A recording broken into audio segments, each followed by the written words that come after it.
जी अस्सलामु अलैकुम वरहमतुल्लाहि वबरकातुहू। ये हम मस्जिद नबवी में जुमा पढ़ने आए हैं और अभी तकरीबन 2 घंटा से ज़ायद वक्त है, लेकिन आप देख सकते हैं कि क्या हाल है। मस्जिद तकरीबन भर गई है, अंदरूनी हिस्सा कुछ हिस्सा खाली है। 2 घंटा पहले मस्जिद नबवी की हालत देखिए। इंशाअल्लाह आप इस वीडियो को देखते रहें, आपको नमाज भी सुनाएंगे, खुतबा भी सुनाएंगे, फिर जाके वीडियो ख़त्म करेंगे इंशाअल्लाह।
الحمد لله الذي آوى من إليه أوى وأعد لمن قصده جنات المأوى.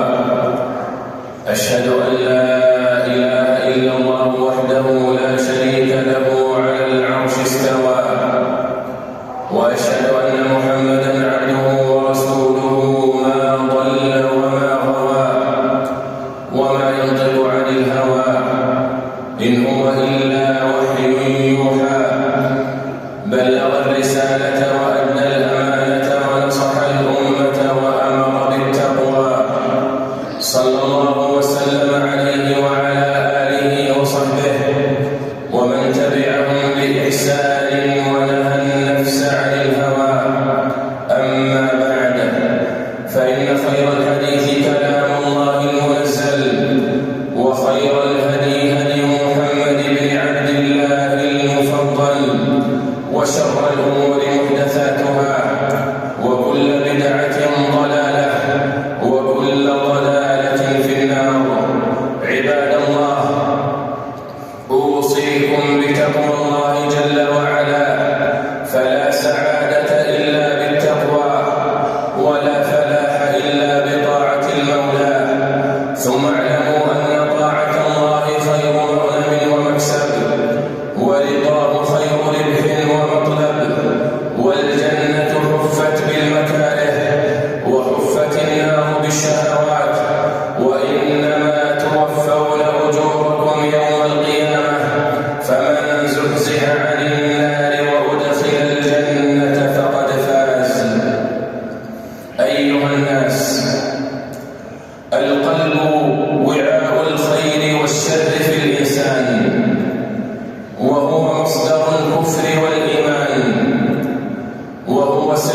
وهو سيد الجوارح المسؤول عن توجيهها، وآلة العقل التي يتم الإدراك بها.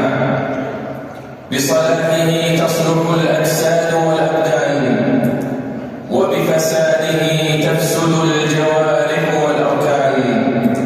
فعن النعمان بن بشير رضي الله عنه قال: سمعت رسول الله صلى الله عليه وسلم يقول: ألا وإن في الجسد مضغة إذا صلحت صلح الجسد كله، وإذا فسدت فسد الجسد كله، ألا وهي القلب. متفق عليه.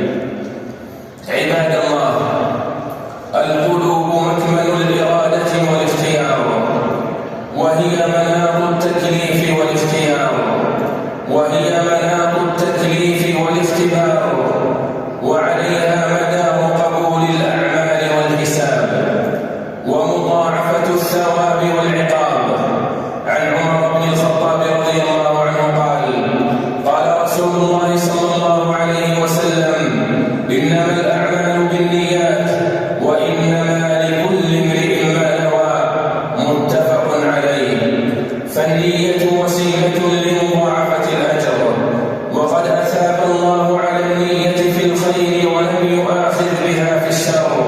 فعن أبي هريرة رضي الله عنه قال: قال رسول الله صلى الله عليه وسلم: من هم بحسنة فلم يعملها كتبت له حسنة، ومن هم بحسنة فعملها كتبت له 10 إلى 700 ضعف، ومن هم بسيئة فلم يعملها لم تكتب، وإن عملها كتبت.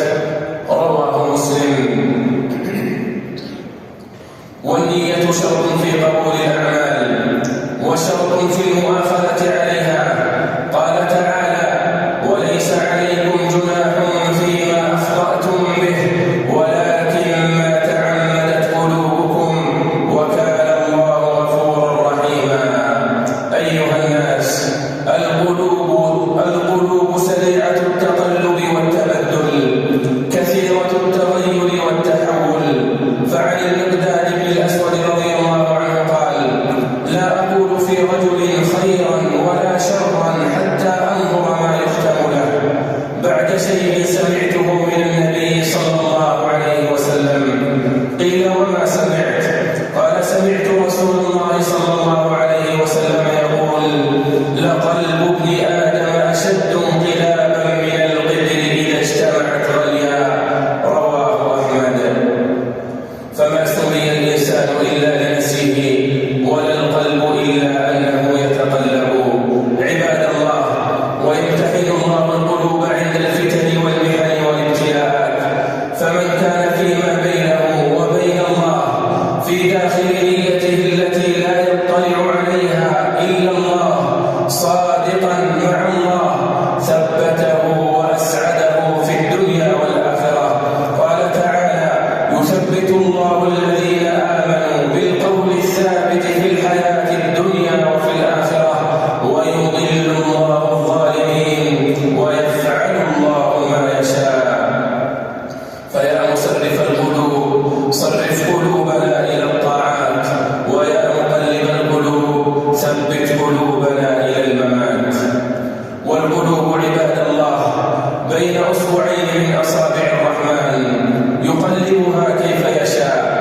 فعن شهر بن حوشب قال: قلت لأم سلمة رضي الله عنها: يا أم المؤمنين، ما كان أكثر دعاء رسول الله صلى الله عليه وسلم إذا كان عندك؟ قالت: كان أكثر دعائه: يا مقلب القلوب، ثبت قلبي على دينك. قالت: فقلت: يا رسول الله، ما لأكثر دعائك يا مقلب القلوب ثبت قلبي على دينك؟ قال: يا أم سلمة، إنه ليس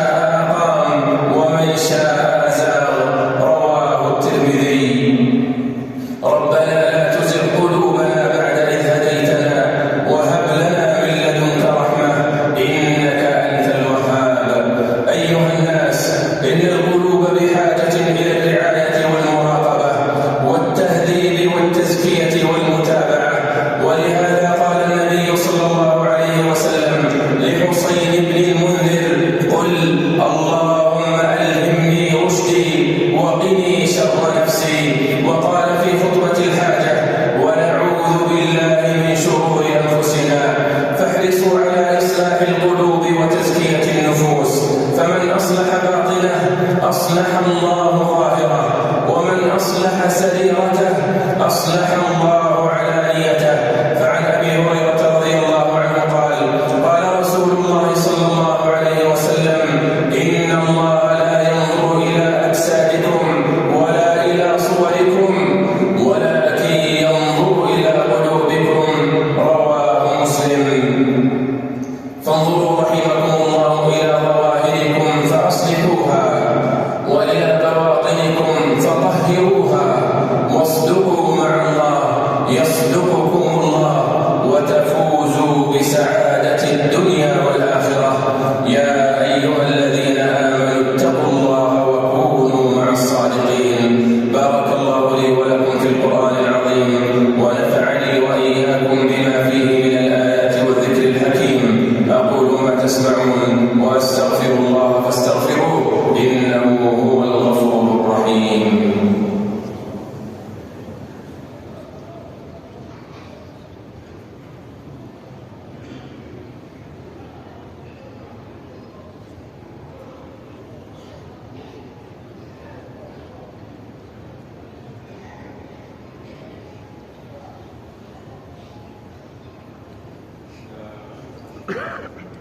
الحمد لله الذي خلق الإنسان وكرمه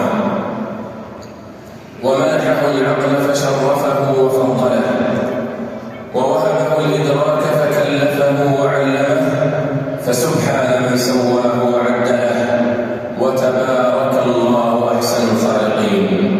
أيها الناس، أعظم مصيبة تميت القلوب وتحجب عنها كل خير ومرغوب وتمنعها من كل مطلوب القسوة والغفلة، فبسببها يطبع على القلب بالران ويحجب عن الخير والإيمان فيميل إلى الفسق والعصيان.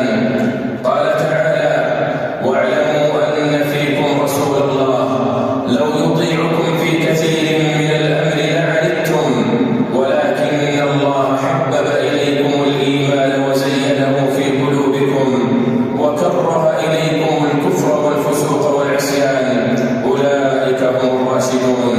وقال: ألم يأن للذين آمنوا أن تخشع قلوبهم لذكر الله وما نزل من الحق ولا يكونوا كالذين أوتوا الكتاب من قبل فطال عليهم الأمد فقست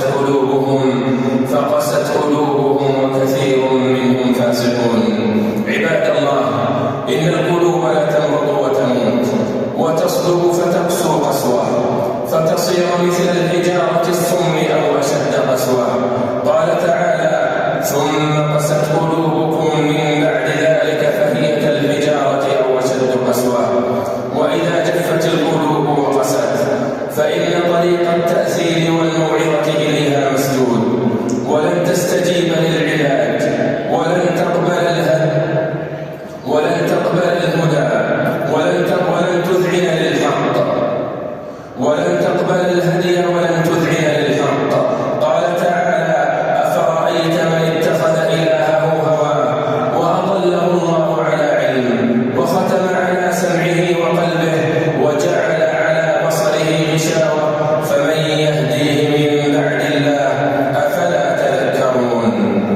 فأحيوا القلوب بذكر الله عباد الله، واحذروا من الغفلة والقسوة واتقوا محارم الله. أيها الناس، ولما اختار الله مضغة القلب من بين أجزاء البدن وجعلها محل الإيمان ومنبع الخير والشر في الإنسان، جعل سلامة القلوب شعارا للنجاة يوم القيامة فقال: يوم لا ينفع مال ولا بنون إلا من أتى الله بقلب سليم. وقال: وإن من شيعته لإبراهيم إذ جاء ربه بقلب سليم. وبعد عباد الله، فالكيس من دان نفسه وحاسبها وعمل لما بعد الموت، والعاجز من أتبع نفسه هواها وتمنى على الله الأماني. فحاسبوا أنفسكم قبل أن تحاسبوا وزنوها قبل أن توزنوا، فإنه أهون في الحساب غدا أن تحاسبوا أنفسكم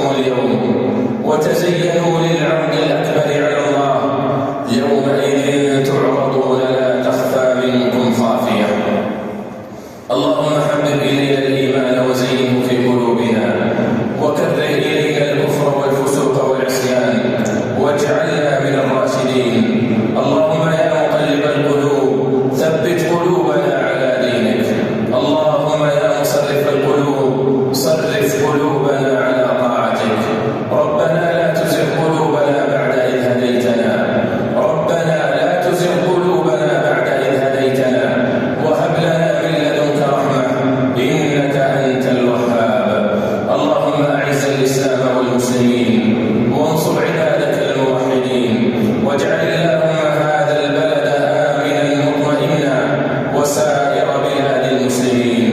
اللهم آمنا في أوطاننا، اللهم آمنا في أوطاننا وأصلح أئمتنا وولاة أمورنا. اللهم وفق ولي أمرنا خادم الحرمين الشريفين بتوفيقك وأيده بتأييدك.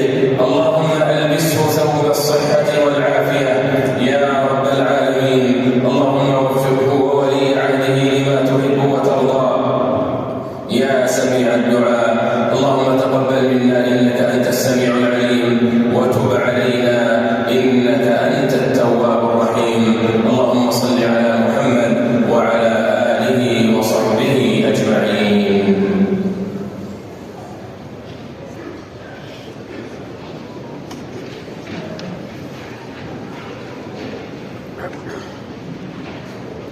الله أكبر الله أكبر أشهد أن لا إله إلا الله أشهد أن محمدا رسول الله حي على الصلاة حي على الفلاح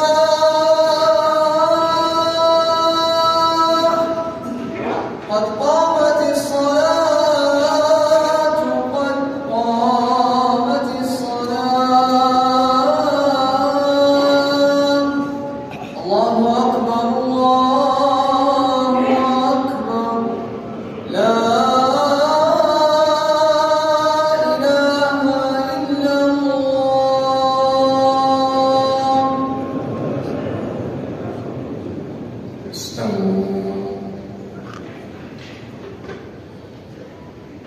اعتدلوا استووا.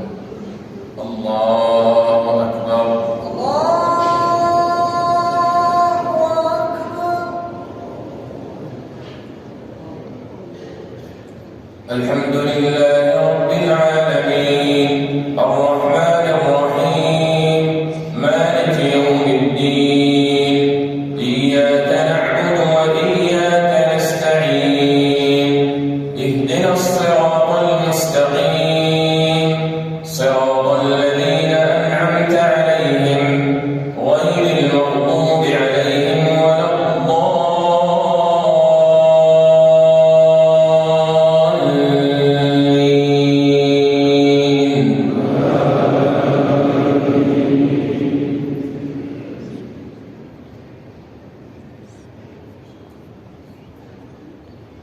والضحى والليل إذا سجى ما ودعك ربك وما قلى وللآخرة خير لك من الأولى ولسوف يعطيك ربك فترضى ألم يجدك يتيما فآوى ووجدك ضالا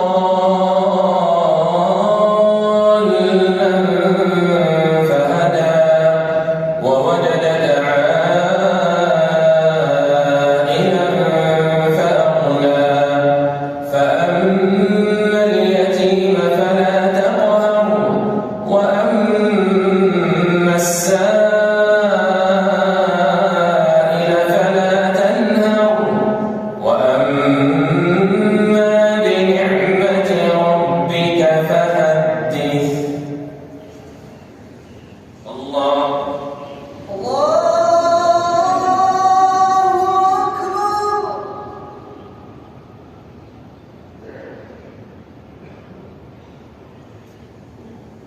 سمع الله لمن حمده. ربنا لك الحمد.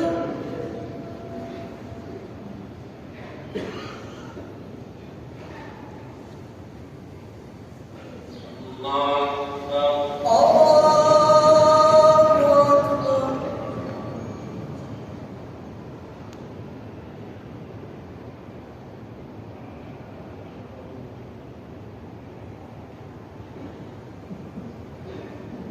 الله أكبر. الله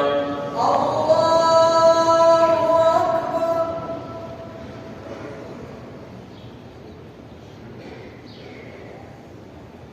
الله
السلام عليكم ورحمة الله.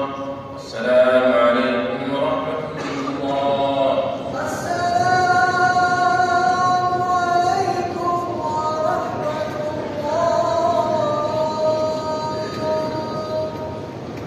السلام عليكم ورحمة الله. अल्हम्दुलिल्लाह हम जुमा से फ़ारिग हो चुके हैं और सुन्नत से भी फ़ारिग हो चुके हैं।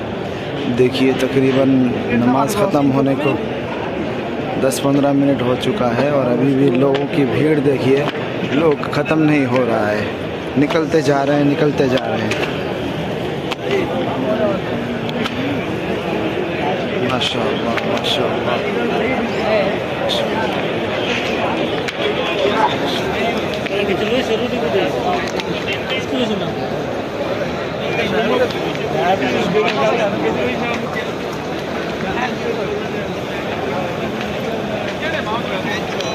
चलिए हम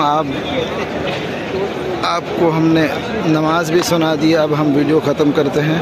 अस्सलामु अलैकुम रहमतुल्लाहि व बरकातुहू। तमाम हज़रात से दुआ की दरख्वास्त है, अल्लाह ताला हम सबको बार बार यहाँ हाज़िरी की तौफ़ीक़ अता फ़रमाए और हमारी जितने भी दुआएँ किए हैं तमाम दुआओं को कबूल फ़रमाए।